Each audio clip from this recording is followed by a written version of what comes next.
حضرت نواس بن سمعان کلابی رضی اللہ تعالیٰ عنہ سے روایت ہے، ایک صبح رسول اللہ صلی اللہ علیہ وسلم نے دجال کا ذکر فرمایا، اس کی حقارت کا ذکر فرمایا اور اس کا عظیم یعنی بڑا فتنہ ہونا بیان فرمایا۔ یا مطلب یہ ہے کہ تفصیل سے بیان کرتے ہوئے کبھی معمول کی آواز میں بیان فرمایا، کبھی آواز بلند فرمائی، حتیٰ کہ ہمیں محسوس ہوا کہ وہ کھجور کے درختوں کے کسی جھنڈ میں ہے اور ابھی نکلنے والا ہے۔ جب ہم اس کے بعد رسول اللہ صلی اللہ علیہ وسلم کی خدمت میں حاضر ہوئے تو آپ نے ہماری یہ خوفزدگی کی کیفیت ملاحظہ فرمائی۔ آپ نے فرمایا، تم لوگوں کو کیا ہوا؟ ہم نے کہا، اللہ کے رسول، آج صبح آپ نے دجال کا ذکر فرمایا، اس کی پستی اور بلندی کا ذکر فرمایا، یا آہستہ اور بلند آواز سے تنبیہ فرمائی، حتیٰ کہ ہمیں محسوس ہوا کہ وہ کھجوروں کے جھنڈ میں ہے۔ آپ نے فرمایا، مجھے تمہارے بارے میں دجال سے زیادہ کسی اور چیز سے خطرہ ہے۔ اگر وہ اس وقت ظاہر ہوا جبکہ میں تمہارے اندر موجود ہوں تو تم سے پہلے میں اس کا مقابلہ کر لوں گا، یعنی دلائل کے ذریعے سے ہو یا اس کے شعبتوں کی حقیقت ظاہر کر کے ہو۔ اور اگر وہ اس وقت ظاہر ہوا جب میں تمہارے اندر نہیں ہوں گا تو ہر شخص اپنا دفاع خود کرے گا، اور میری عدم موجودگی میں اللہ ہر مسلمان کا مددگار ہے۔ دجال گھنگریالے بالوں والا جوان ہے، اس کی ایک آنکھ ابھری ہوئی ہے، وہ ایسا ہے کہ میں اسے عبدالعزیٰ بن قطن سے تشبیہ دیتا ہوں۔ تم میں سے جو کوئی اسے دیکھے اس کے سامنے سورہ کہف کی ابتدائی آیات پڑھے۔ وہ شام اور عراق کے درمیان ایک راستے پر ظاہر ہوگا اور دائیں بائیں فساد پھیلائے گا۔ اللہ کے بندو ثابت قدم رہنا۔ ہم نے کہا، اللہ کے رسول، وہ زمین میں کتنا عرصہ رہے گا؟ آپ نے فرمایا، 40 دن، جن میں سے ایک دن 1 سال کے برابر ہوگا، ایک دن 1 مہینے کے برابر، ایک دن 1 جمعہ یعنی 7 دن کے برابر، اور باقی 37 دن تمہارے عام دنوں کی طرح ہوں گے۔ ہم نے کہا، اللہ کے رسول، وہ دن جو سال کے برابر ہوگا، کیا اس دن میں ہمیں ایک دن کی صرف 5 نمازیں کافی ہوں گی؟ آپ نے فرمایا، اس دن میں اس کی مقدار کے مطابق اندازہ کر لینا۔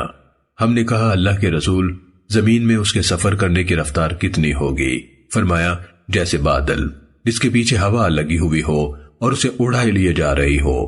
نبی صلی اللہ علیہ وسلم نے فرمایا، وہ کچھ لوگوں کے پاس آئے گا، انہیں اپنی بات تسلیم کرنے کی دعوت دے گا، وہ اس کی بات مان لیں گے اور اس کے دعوے کو سچا مان کر اس پر ایمان لے آئیں گے۔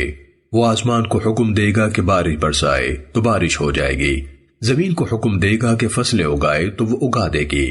ان کا مویشی شام کو چر چک کر واپس آئیں گے تو ان کی کوہانیں انتہائی اونچی، ان کے تھن انتہائی بڑے یعنی دودھ سے لبریز، اور ان کی کوکھیں خوب نکلی ہوئی ہوں گی یعنی خوب سیر ہوں گے۔ پھر وہ کچھ اور لوگوں کے پاس جائے گا، انہیں اپنے دعوے پر ایمان لانے کی دعوت دے گا، وہ اس کی بات ٹھکرا دیں گے، وہ ان کے پاس سے چلا جائے گا۔ صبح ہوگی تو وہ لوگ قحط کا شکار ہو جائیں گے، ان کے پاس مال جانور وغیرہ کچھ نہیں رہے گا۔ پھر وہ ایک کھنڈر پر سے گزرے گا تو اسے کہے گا، اپنے خزانے نکال دے۔ فوراً زمین میں مدفون وہ خزانے شہد کی مکھیوں کی طرح اس کے پیچھے چل پڑیں گے۔ پھر وہ ایک بھرپور جوانی والے ایک آدمی کو بلائے گا اور اسے تلوار کے ایک وار سے 2 ٹکڑے کر دے گا۔ ان ٹکڑوں کو ایک دوسرے سے اتنی دور پھینک دے گا جتنی دور تیر جاتا ہے۔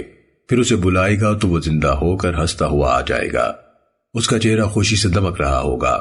اسی اسنا میں اللہ تعالیٰ حضرت عیسیٰ ابن مریم علیہ السلام کو زمین پر بھیج دے گا۔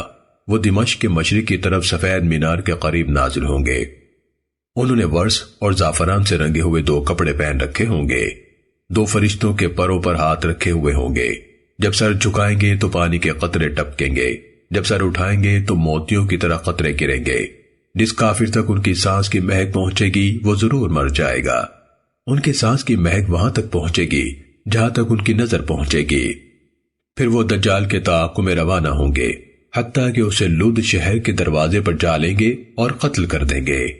پھر اللہ کے نبی عیسیٰ علیہ السلام ان لوگوں کے پاس آئیں گے جنہیں اللہ نے دجال کے فتنے میں مبتلا ہو کر گمراہ ہونے سے بچا لیا ہوگا۔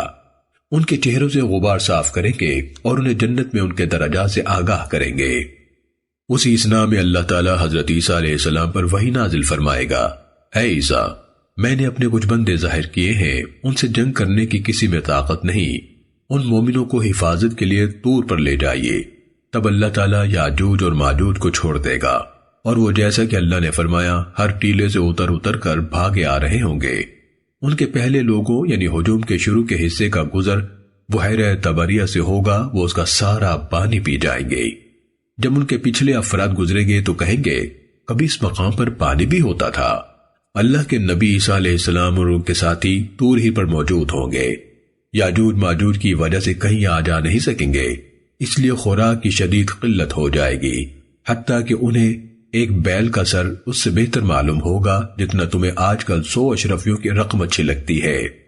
اللہ کے نبی عیسیٰ علیہ السلام اور آپ کے ساتھی اللہ کی طرف توجہ فرمائیں گے اور دعائیں کریں گے، تب اللہ یاجوج ماجوج کی گردنوں میں کیڑے پیدا کر دے گا، چنانچہ وہ سارے کے سارے ایک ہی بار مر جائیں گے۔